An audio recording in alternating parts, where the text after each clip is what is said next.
Next song we're about to record is What's up, everybody? This is Stuart Knight, author of the books Marginalizing White Supremacy, Poetic Visions, A Steep Mister for a Sister, and my latest work, A Spirit the World Has Forgotten. And today I want to talk about the verbiage going around, or the vernacular going around today, concerning responsibility politics.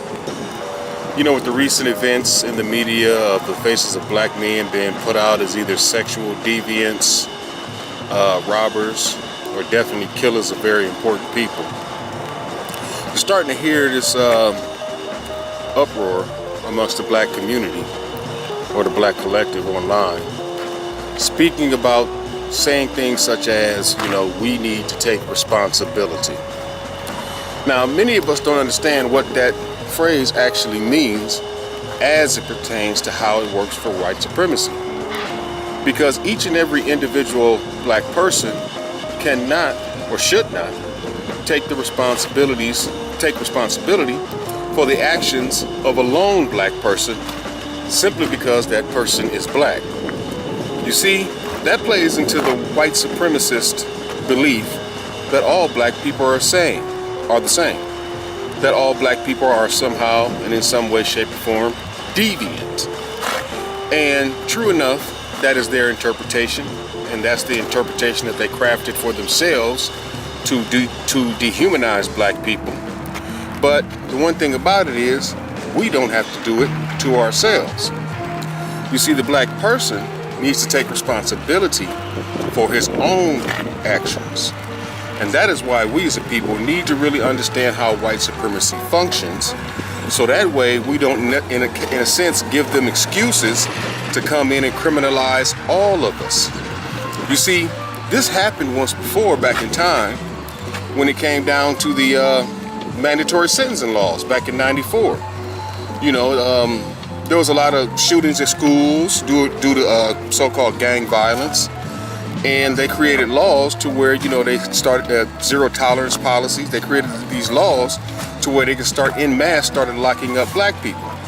And now here we are today, 25 years later, screaming about mass incarceration. You see, back during that time in 1994, there was a segment of the black community, or a lot of black people, who were saying the same thing. We need to take responsibility for our own behaviors, you know, as a collective of people. You know, they were saying that back then, and look what happened. You know, and that's what white supremacy wants you to do. They want you to scream this responsibility stuff so that way they can craft laws or statutes to criminalize any kind of behavior that they might have that you committed this outcry for, and then they in turn lock up a mass number of black people. This is how they fund their institutions economically.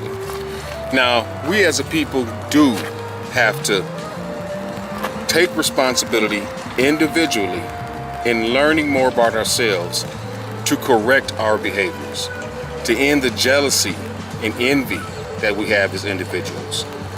You know, in a way that you have to actually monitor and manage your feelings and your beliefs, so that when you come across those moments where you might be feeling jealous or envious, you can stop yourself and correct your behavior and find a way to make the situation more amenable. That way, you know, things won't happen amongst ourselves like killing of people. And as far as sexual deviance, you know, you sit there and you think that, you know, no, I cannot let all my emotions run rampant and my desires run rampant, and I have to put a check on myself.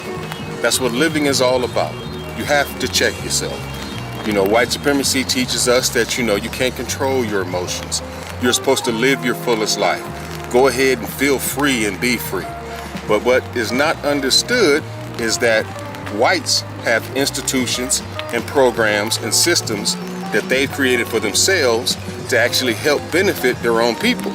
As you see how their judicial system functions, and how you see many of their social welfare programs function to help benefit them who may go astray or awry and commit acts that are, you know, atrocious.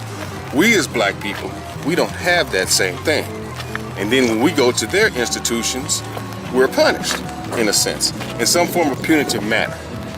So black people, learn what white supremacy is, learn how it functions, and learn how to manage, monitor, and govern yourself and your emotions.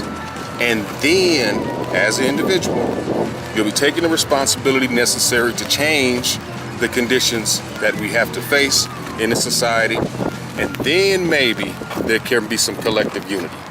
So stop with the responsibility politics narratives. You're doing nothing but helping white supremacy. Look at yourself. You can't take blame, as we as black people do. One black person commit an act, then the first thing we say to ourselves is, I hope that person wasn't black. In a sense right there, you're taking responsibility for something that you ain't did. Some of us ain't gonna be right. Some of us are not right. But that doesn't mean you have to feel belittled or demeaned simply because of the actions of another black person. So get your mind right, understand white supremacy, and join in this fight.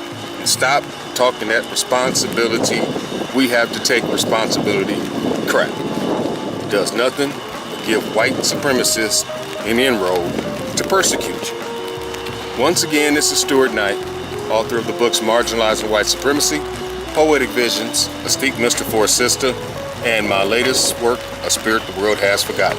Peace.